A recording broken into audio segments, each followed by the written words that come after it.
It's inside old milk truck here. Got fans in the corners, wasp nest, sliding doors here. There's the cooler side. It's a Chevrolet. Still got a seat.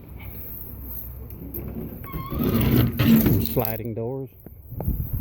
Alright. See if we can get a good wide angle picture.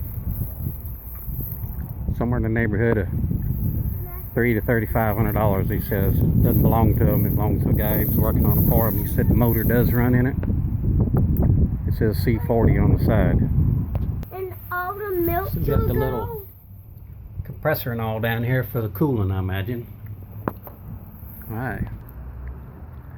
Guy brought this back up here, Danville, Virginia from Florida. He said it cost him $800 to get a man to haul it up here for him.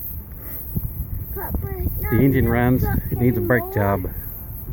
This is at a back of a guy's shop right here. He works on cars, so he's the one that's doing the stuff.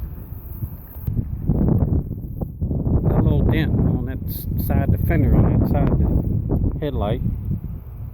It's okay over here. Looks like somebody painted it with house paint. Anyway, it's faded. Alright.